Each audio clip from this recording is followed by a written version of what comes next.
O que é ser pentecostal? Como surgiu o movimento do pentecostalismo? Qual é a diferença entre pentecostal e carismático? O que o apóstolo Paulo diz sobre o pentecostalismo, sobre o enchimento do Espírito Santo? E o que o evangelho diz sobre esse mesmo enchimento do Espírito Santo? Ser pentecostal é só dar profetada? Será que é isso mesmo? Essas e outras perguntas é o que tentarei responder nesse vídeo. Assista até o final.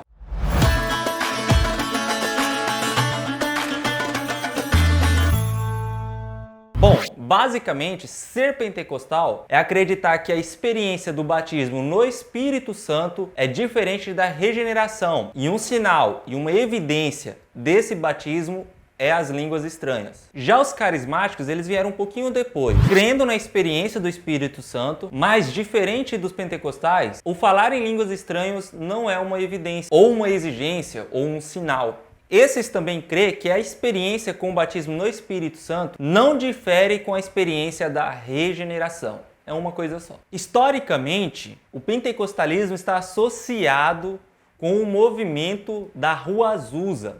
Porém, tem raízes um pouquinho anterior. Anos atrás, uma escola de teologia, com um professor e 10 alunos. Essa escola teológica, conhecida como Escola Bíblica de Betel, era liderada por um professor chamado Parham. Parham vinha de um movimento já estabelecido no século XIX e no século XVIII, que era o movimento Santidade. Movimento Santidade que foi herdado, de certa forma, pelo movimento pietista, um caráter teológico wesleyano e que podemos trabalhar especificamente desse assunto em outro vídeo. O importante é sabermos que nos últimos anos do século XIX, essa escola bíblica já estava em funcionamento e os seus alunos e professores discutiam, através do livro de Atos, qual era a evidência do batismo no Espírito Santo. Foi então que chegaram à conclusão teológica de que a evidência era o falar em línguas. A partir de então, desse conhecimento teórico, eles partiram para uma prática, para terem a evidência, buscarem a evidência prática de que realmente o falar em línguas era a evidência do Espírito Santo. O importante de sabermos dessa escola, que tinha só 10 alunos, era que eles chegaram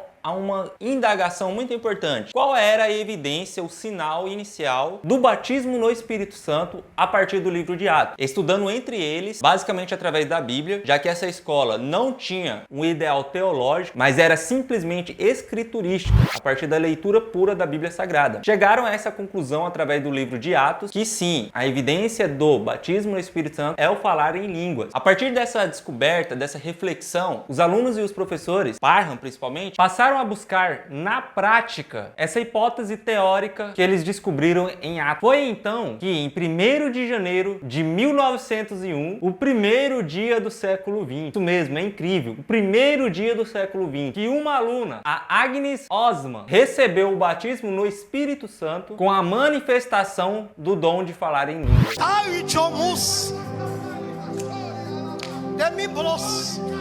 Esse é o fato marcante, inicial, do movimento pentecostal. Daí então, outros alunos foram batizados também, o professor Parham, e todos eles estavam horas e horas buscando esse batismo. É desse fato em diante que surge a longa história do pentecostalismo. A partir de Parham e de sua outra escola teológica no Texas, William Seymour também recebe o seu batismo. Esse Seymour, o negro, que inicialmente foi rejeitado nos círculos pentecostais, simplesmente pela sua cor, consegue achar o seu espaço, montar as suas reuniões a ponto de organizar um outro local na Rua Azusa, número 312, um espaço maior que conseguiu receber pastores e missionários do mundo inteiro. Dessa Rua Azusa, conhecida como um celeiro de missionários, tivemos tantos outros líderes, como William Durher, que encaminhou missionários como Daniel Berg para o Brasil, e também o Luig. Daniel Berg fundando as Assembleias de Deus e o Luig, a Congregação Cristã do Brasil. E isso é só um exemplo no Brasil, mas da Rua Azusa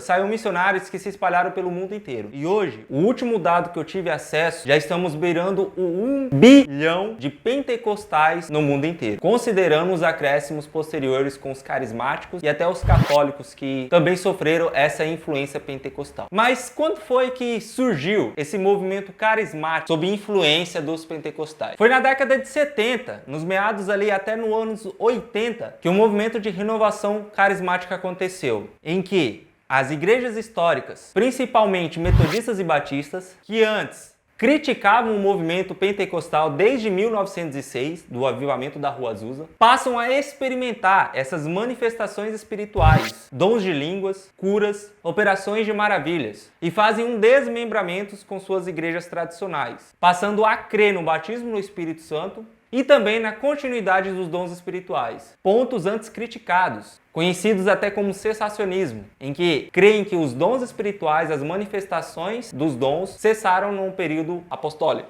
Então essas igrejas, principalmente batistas e metodistas, se desmembram, se desvinculam. E esse desmembramento foi bem dialogal, sem perseguições. Foi simplesmente uma ruptura doutrinária. Metodistas continuaram recebendo o nome de metodistas, mas carismáticas. Batistas também continuaram recebendo o nome de batistas, só que agora carismáticos. As diferenças básicas desse movimento é que eles não criam que a glossolalia fosse um critério necessário para a evidência do batismo no Espírito Santo. Poderia ser profecia, por exemplo. Outro ponto que diverge os carismáticos dos pentecostais é o fato deles não crerem na experiência com o Espírito Santo sendo separada da regeneração. Carismáticos crendo que isso é um movimento só, é uma experiência única. Pentecostais crendo que são movimentos e experiências diferentes. E desse movimento não tivemos a presença apenas das igrejas protestantes. A Igreja Católica também teve um desmembramento doutrinário, não institucional, em que um segmento católico passa a ser chamado de carismático, e até a glossolalia é comum ver entre eles. O importante de sabermos é que a doutrina pentecostal e carismática dá esse destaque para a experiência com o Espírito Santo. Bom, mas qual foi o fundamento teológico, bíblico, para que esse movimento marcante do século XX inteiro, fazendo com que o século XX da Igreja Protestante fosse considerado o século pentecostal e se estende até os anos de hoje? A teologia pentecostal carismática encontra fundamento principalmente nos escritos do evangelista Lucas, através do Evangelho, segundo Lucas, e do livro de Atos dos Apóstolos. Bom, mas qual foi o fundamento teológico que sustentou esse movimento durante esses anos todos? Temos o século XX considerado como um século pentecostal, desde 1906, com a Rua Azusa, até a renovação carismática, que se estende até os dias de hoje. Teólogos se apoderam de textos do evangelista Lucas e do apóstolo Paulo, reconhecendo Lucas como um teólogo pentecostal. Lucas escreve